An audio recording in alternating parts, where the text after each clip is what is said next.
Jackie Chan loves the Chinese Communist Party. He says he wants to become a Chinese Communist Party member. But does the party want him?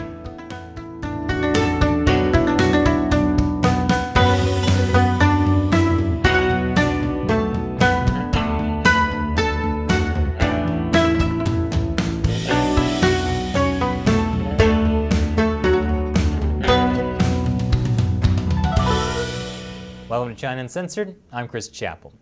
World-famous martial artist and actor Jackie Chan is making a desperate plea to the Chinese Communist Party. 我很荣幸成为一个中国人，但是我也很羡慕你们是党员，就觉得共产党真的太伟大。党讲的话，他们承诺的东西，不用100年，几十年后一定会实现。我要做党员，谢谢各位。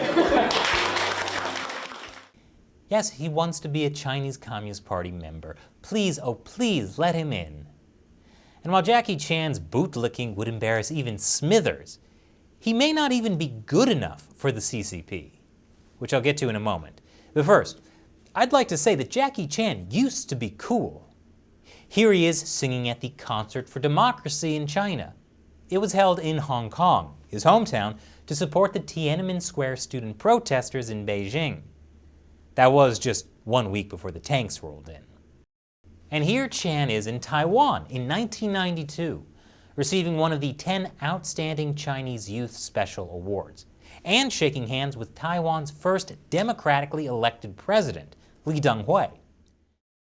It doesn't seem like Jackie Chan would have been the type to support the Chinese Communist Party. But that all started to change after the 1997 transfer of Hong Kong to Chinese rule. Then, Chan seems to transform himself from a proud Hong Konger into a proud Chinese nationalist. And in that weird brainwashed way, where he conflates being ethnically Chinese with loving the Chinese Communist Party. This next clip is from 2009, when Jackie Chan was invited to speak at a cross-strait symposium as Hong Kong's tourism ambassador. 有自由好还是没有自由好？真的，我现在已经混乱了。太自由了，就变成香港今天这个样子，很乱，而且变成台湾这个样子也很乱。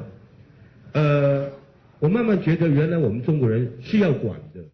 According to Chan, both Hong Kong and Taiwan are just too free, like pets without a leash. They're in desperate need of control. They need the warm, loving, iron fist of the Chinese Communist Party. By the way, Chan's whole thing about countries with too much freedom being chaotic is straight out of Communist Party propaganda.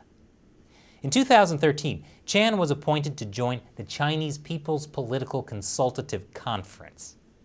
Appointments are often used as a way to boost celebrities' egos while making the party look like it's open to outside ideas. Hint, it's not. Unlike America, a place where a celebrity can push for criminal justice reform and actually get it done. In China, it's the opposite. The Communist Party gives people high-up positions as a way to control them, and the party is not open to constructive criticism. This year, Jackie Chan was also given membership to Hong Kong's newly reformed election committee, where a group of unelected people get to participate in a rigged election to determine the next leader of Hong Kong. Chan is also a vice chairman of the China Film Association, which refers to itself as an important force for the prosperity and development of socialist literature and art and the construction of a strong socialist cultural country. And by development and construction, they mean endorsing censorship.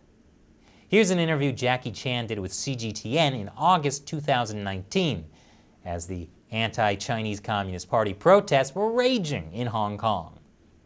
这些年我去过很多不同的国家，而我们的国家正在快速的发展，让我所到之处都感受到身为一个中国人那种自豪。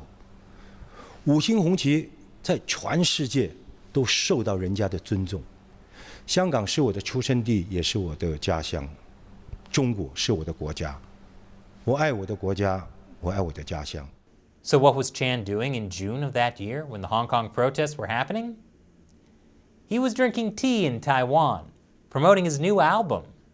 And he claimed he didn't know anything about the Hong Kong protests while he was there. But what Jackie Chan seems to have forgotten is that his success as a movie star is not thanks to the Chinese Communist Party. It's thanks to Hong Kong's freedoms. I'll explain after the break. Welcome back. Jackie Chan was born in Hong Kong, back when it was a British territory. And that's where his career took off. Hong Kong's political and economic freedom made it one of the world's most flourishing filmmaking industries, especially for martial arts films. For decades, Hong Kong was the world's second largest motion picture exporter. Jackie Chan began his career in Hong Kong films in the 60s and 70s. In 1980, he starred in his first Hollywood film. That movie may have been dumb, but it was his big break. After that, Chan's career took off, thanks to the freedoms of Hong Kong and eventually America. At the time, the film industry in China was just pushing out boring propaganda films, unlike now, when some of them are interesting propaganda films. This article from 1991 says, from the point of view of the studios, an important advantage of China's political films is that no matter how awful they are, they make money because the great majority of tickets are bought in bulk by offices and factories. Employees are encouraged to see the films during normal work hours. So while Jackie Chan was filming classics like the thrilling Police Story and the jam-packed Drunken Master, mainland China was pouring all of its money into films about the Communist Party, like The Creation of a World and Mao Zedong and his son. So why on earth would Jackie Chan want to join the Chinese Communist Party? I don't know. But it does seem the Chinese Communist Party hesitates to have Jackie Chan join. I mean, he might not be good for the party's image, which is sad because their bar is real low. On the business end, Chan is what Chinese people call a broom star, an old term for a comet. It means that Chan is bad luck. Whatever product he endorses ends up failing miserably. He's promoted Chinese computer brand Xiaobao Wang and also the VCD player brand iDuo. Never heard of those? That's because Xiaobao Wang filed for bankruptcy and iDuo's boss was put in prison for embezzlement. But maybe that's just a coincidence. Those Chinese manufacturers would have fallen on their own. Jackie Chan even said it himself. 我要买一个电视机，我买什么？我一定买日本的，中国就会爆炸。为什么呢？因为中国很多品牌不给人家有信心。 Whoops, that won't get you into the Communist Party, Jackie. Chan also ran promotions for Bawang shampoo, which later was found to have carcinogens. Chan was also the spokesperson for Yujia Real Estate, but in September 2020, 2 of his Beijing luxury condos developed by Yujia were seized and auctioned because Yujia hadn't paid its debts. Plus, the boy band Jackie Chan manages is a total flop. So needless to say, Jackie Chan isn't very good at non-movie stuff. But the biggest backlash from critics of Chan's wish to join the Chinese Communist Party cite his embarrassing personal life. Many have said on social media that he has cheated on his wife and that his son has used drugs, both of which would disqualify him from party membership. If adultery and drug use actually disqualified people from the Chinese Communist Party, there would be a lot fewer Chinese officials. Anyway, one of the biggest scandals with Jackie Chan is his extramarital affair with Hong Kong actress Elaine Ng. They had a daughter together, but Elaine had to raise her all by herself. Chan allegedly refused to pay child support at the time. The other scandal happened in 2014. Police raided Chan's home, the same one that later got seized and auctioned. Jackie's legitimate son, JC Chan, was found with 100 grams of marijuana.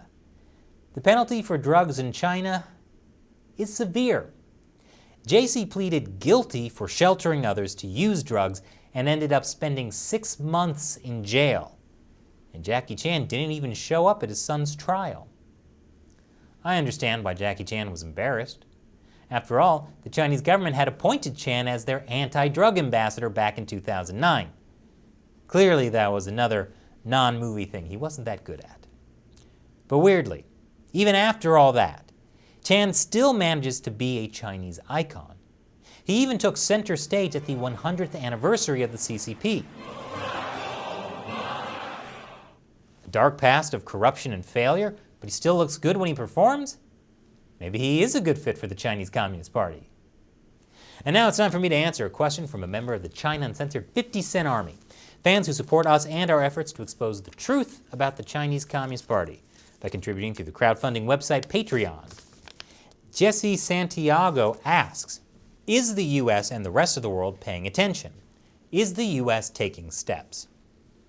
That question is in response to my recent episode, China's First Spacewalk Hides a Dark Secret. Basically, the Chinese space program is run by the People's Liberation Army. That's right, not a civilian organization like NASA, not even a private company run by an evil supervillain like SpaceX. The Communist Party's military. That's a huge danger to democracies around the world.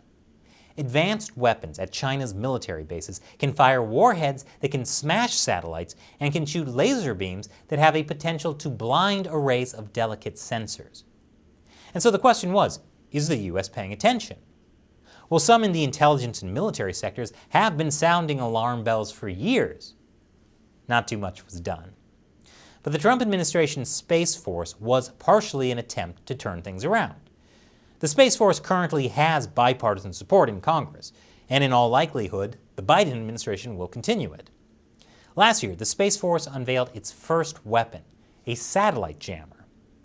So in many ways, space warfare has already begun, but the U.S. is only just beginning to play catch-up. Thanks for your question and your support, Jesse.